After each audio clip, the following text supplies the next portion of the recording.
Assalamualaikum warahmatullahi wabarakatuh. Perkenalkan, nama saya Nur Amalia dengan stambuk F1D1 21068,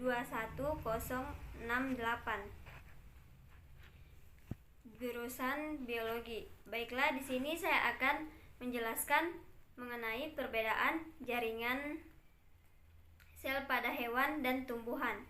Yang pertama itu saya akan membahas mengenai jaringan, di mana jaringan adalah sekumpulan sel-sel yang memiliki bentuk, struktur, fungsi, dan sifat-sifat yang sama.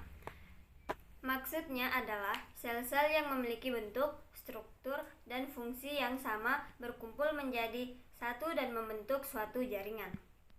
Yang pertama itu jaringan pada tumbuhan, di mana terbagi menjadi dua, yaitu jaringan meristem dan jaringan dewasa. Jaringan meristem memiliki dua komponen, yaitu meristem primer dan meristem sekunder. Jaringan dewasa terbagi menjadi 5, yaitu jaringan epidermis, jaringan parenkim, jaringan penyokong, jaringan pengangkut, dan jaringan gabus. Di mana jaringan meristem adalah jaringan yang sel-selnya selalu aktif membelah. Sel-sel hasil pembelahan jaringan ini akan mengalami pendewasaan dan diferensiasi membentuk berbagai jaringan lain yang mempunyai fungsi tertentu, di mana jaringan ini memiliki ciri-ciri yang pertama, memiliki daging sel yang tipis. Yang kedua, bentuk selnya isodiametrik. Yang ketiga, kaya akan protoplasma. Yang keempat, tidak mengandung makanan cadangan. Dan yang terakhir, memiliki vakuola yang berukuran kecil. Yang pertama itu ada jaringan primer, di mana jaringan primer adalah jaringan yang berada di ujung batang, di ujung akar. Perkembangan lebih lanjut dari pertumbuhan embrional atau tunas. Kegiatan jaringan primer menimbulkan akar dan batang bertambah panjang, bukan melebar, di mana memiliki ciri-ciri jaringan yang cenderung menghasilkan hormon auksin sehingga membuat terjadinya pembelahan yang terus-menerus ke arah memanjang. Jaringan meristem ini pada tumbuhan terletak pada bagian organ yang paling muda. Yang kedua, merupakan perkembangan lebih lanjut dari pertumbuhan embrional, tunas, dan lembaga. Selanjutnya, jaringan sekunder. Jaringan sekunder adalah jaringan meristem yang berasal dari jaringan meristem primer yang memiliki diferensiasi dan apesiasi, merupakan jaringan dewasa namun memiliki kemampuan berbeda dari sebelumnya. Pertumbuhan sekunder membesar sehingga menimbulkan pertambahan besar tubuh tumbuhan, merupakan jaringan dewasa namun mempunyai kemampuan tetipotensi lagi. Jaringan ini berada di bagian tengah dari organ untuk melakukan pembentukan jaringan yang berbeda dari yang sebelumnya. Pertumbuhan jaringan meristem sekunder disebut pertumbuhan sekunder berdasarkan letaknya. Yang pertama itu ada meristem apikal, meristem yang terdapat pada ujung akar dan ujung batang. Meristem apikal selalu menghasilkan sel-sel yang tumbuh memanjang. Pertumbuhan memanjang akibat aktivitas meristem apikal disebut pertumbuhan primer. Jaringan yang terbentuk dari meristem apikal disebut jaringan primer. Yang kedua itu ada jaringan meristem interkalar, di mana jaringan ini terletak di antara jaringan meristem primer dan jaringan dewasa. Pertumbuhan sel meristem interkalar menyebabkan perpanjangan batang lebih cepat sebelum tumbuhnya bunga. Selanjutnya itu ada meristem lateral, di mana menyebabkan pertumbuhan sekunder. Pertumbuhan sekunder adalah proses pertumbuhan yang menyebabkan bertambah besarnya akar dan batang pada tumbuhan. Meristem lateral disebut juga sebagai kambium. Selanjutnya itu kita masuk ke jaringan dewasa, di mana jaringan dewasa adalah jaringan yang sudah berhenti melakukan pembelahan. Jaringan ini hanya membelah tetapi tidak melakukan pembentukan jaringan lain, di mana jaringan ini memiliki ciri-ciri tidak mempunyai aktivitas untuk memperbaiki diri. Terus mempunyai ukuran yang relatif besar dibandingkan sel-sel meristem, mempunyai vakuola besar sehingga plasma sel sedikit dan merupakan selaput yang menempel pada dinding sel. Dan terakhir, kadang-kadang selnya telah mati. Kita menuju ke jaringan epidermis, di mana jaringan epidermis adalah jaringan penyusun tubuh primer tumbuhan yang paling luar, di mana berfungsi melindungi bagian dalam organ tumbuhan, melindungi kerusakan mekanis pada jaringan lunak yang berada di sebelah dalam jaringan epidermis, mencegah penguapan air yang berlebihan dari jaringan dalam dapat berbagai tempat yang penyimpanan air yang berlebih dari jaringan dalam. Jaringan epidermis memiliki ciri-ciri. Yang pertama, tersusun atas sel-sel hidup berbentuk pipi selapis yang berderetan rapat tanpa ruang antar sel. Yang kedua, mengandung klorofil kecuali pada epidermis tumbuhan bryophyta dan peridophyta. Yang terakhir, bentuk sel jaringan epidermis seperti balok. Selanjutnya ada jaringan parenkim, di mana jaringan parenkim adalah bagian utama sistem jaringan dasar dan terdapat pula pada berbagai organ sebagai jaringan yang berkesinambungan. Nama lainnya adalah jaringan dasar. Parenkim berperan penting dalam penyembuhan serta regenerasi, di mana jaringan ini memiliki ciri-ciri. Yang pertama, parenkim biasanya memiliki dimensi panjang dan lebar yang sama atau isodiometrik. Yang kedua itu protoplasma aktif membungkus oleh dinding sel primer dengan selulosa yang tipis.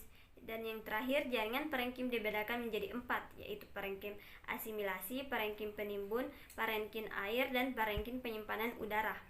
Selanjutnya kita beralih ke jaringan pengangkut, di mana jaringan ini bertugas mengangkut zat-zat yang dibutuhkan oleh tumbuhan. Ada dua macam jaringannya, yaitu jaringan silem atau pembuluh kayu dan floem atau pembuluh lapis atau biasa disebut pembuluh kulit kayu, di mana silem bertugas untuk mengangkut air dan garam-garam mineral terlarut dari akar ke seluruh bagian tubuh tumbuhan. Silem ada dua macam. Yang pertama, trokea dan trakeid. Terus floem bertugas mengangkut hasil fotosintesis dari daun ke seluruh bagian tubuh tumbuhan. Yang pertama itu ada silem. Silem tersusun oleh trakeid, trakea, pembuluh silem atau pembuluh kayu, parenkim kayu, dan sklerenkim kayu atau serabut kayu. Silem berfungsi untuk mengangkut air dan garam mineral dari dalam tanah menuju ke daun. Yang selanjutnya itu ada floem, yang dimana floem disusun oleh sel ayakan atau tapis, pembuluh tapis, sel pengiring, sel parenkim, kulit kayu atau sel sklerenkim, di mana floem ini berfungsi untuk mengangkut zat-zat hasil fotosintesis ke seluruh bagian tubuh. Silem dan floem bersatu membentuk suatu ikatan pembuluh angkut. Selanjutnya itu kita ke pembahasan mengenai jaringan penyokong, di mana jaringan penyokong adalah jaringan yang terdiri atas jaringan yang berfungsi untuk memberi bentuk tubuh, melindungi tubuh, dan menguatkan bentuk tubuh, di mana jaringan penyokong atau jaringan disebut juga sebagai stereon. Jaringan ini berfungsi untuk menguatkan tubuh tumbuhan. Jaringan penyokong terbagi menjadi dua, yang pertama itu kolenkim, di mana kolenkim merupakan sel hidup, bentuknya memanjang dan pada umumnya memiliki dinding yang tidak meretap penebalannya. Jaringan ini berfungsi sebagai penguat pada organ muda dan tua, terutama pada tumbuhan lunak. Yang kedua itu ada sklerenkim, merupakan jaringan yang terdiri dari sel dengan dinding yang mengalami penebalan primer dan penebalan sekunder yang tebal dan keras dengan berlining atau senyawa lain atau selulosa dan menunjukkan sifat elastis atau kenyal. Selanjutnya kita beralih ke jaringan gabus. di mana fungsi dari jaringan gabus adalah untuk melindungi jaringan lain agar tidak kehilangan banyak air. Mengingat sel-sel gabus yang bersifat kadar air pada dikotil, jaringan gabus dibentuk oleh kambium gabus atau velogen membentuk jaringan gabus ke arah dalam berupa sel-sel hidup yang disebut velodom, ke arah luar berupa sel-sel mati yang disebut velum. Selanjutnya yang kedua itu kita masuk ke jaringan pada hewan, di mana terbagi menjadi 4, yaitu jaringan epitelum, jaringan ikat, jaringan saraf, dan jaringan otot. Yang pertama itu ada jaringan epitelum, di mana memiliki pengertian sebagai jaringan yang terdapat dalam wujud lapisan-lapisan sel yang terkemas dengan rapi. Jaringan tersebut melindungi bagian luar tubuh dan melapisi organ dan rongga dalam tubuh, di mana jaringan ini fungsinya sebagai suatu rintangan yang melindungi sel dan kerusakan mekanis, serangan mikroorganisme yang menyusup masuk dan kehilangan cairan. Berdasarkan bentuk dan susunannya, jaringan epitel dibedakan menjadi yang pertama, epitel pipi berlapis tunggal, yang kedua, epitel pipi berlapis banyak, yang ketiga, epitel kubus berlapis tunggal, yang keempat, epitel kubus berlapis banyak, yang kelima, epitel silinder berlapis tunggal, yang keenam, epitel silinder berlapis banyak, yang ketujuh, epitel silinder berlapis banyak semu, dan yang terakhir, epitel transisional. Terus yang kedua itu ada jaringan ikat, di mana jaringan ikat adalah sekumpulan sel-sel yang jarang tersebar dalam suatu fungsi matriks ekstraseluler, di mana jaringan ini berfungsi untuk mengikat jaringan dan alat tubuh. Selanjutnya, macam-macam jaringan ikat. Yang pertama terbagi menjadi 2. Yang pertama, jaringan ikat umum yang terdiri atas jaringan-jaringan seperti berikut. Ada jaringan longgar dan jaringan ikat. Ada jaringan ikat longgar dan jaringan ikat padat. Yang kedua itu jaringan ikat khusus yang terdiri atas jaringan-jaringan berikut. Yang pertama, jaringan darah, kartilago, dan tulang.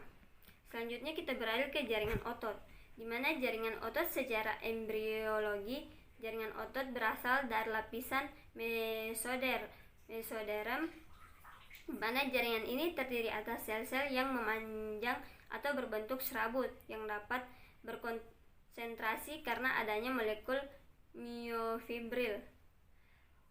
Otot adalah jaringan terbanyak pada sebagian besar hewan, dan konsentrasi otot juga banyak dilakukan pada kerja seluler oleh hewan yang aktif. Terus jaringan otot dibedakan menjadi 3, yaitu jaringan otot rangka, jaringan otot polos, dan jaringan otot jantung. Dan selanjutnya menuju ke jaringan terakhir, yaitu jaringan saraf, di mana jaringan saraf terdiri dari sistem saraf pusat dan sistem saraf tepi, di mana bagian-bagian jaringan saraf yang pertama itu ada badan sel sarang yang mengandung inti sel dan neuroplasma. Yang kedua itu neurit atau akso atau cadangan panjang, di mana berfungsi membawa impuls meninggalkan badan sel saraf. Yang ketiga itu dendrit atau cabang pendek, berfungsi membawa impuls meninggalkan badan sel saraf. Fungsi jaringan saraf yang pertama itu merupakan merespon perubahan lingkungan atau iritabilitas. Yang kedua, membawa impuls saraf atau pesan ke pusat saraf maupun sebaliknya atau konduktivitas. Yang ketiga itu ada bereaksi aktif terhadap rangsangan yang dating berupa gerakan pindah atau menghindar. Mungkin itu saja yang dapat saya sampaikan mengenai perbedaan jaringan sel hewan dan tumbuhan. Saya akhiri dan ucapan wabillahi taufiq wal hidayah. Wassalamualaikum warahmatullahi wabarakatuh.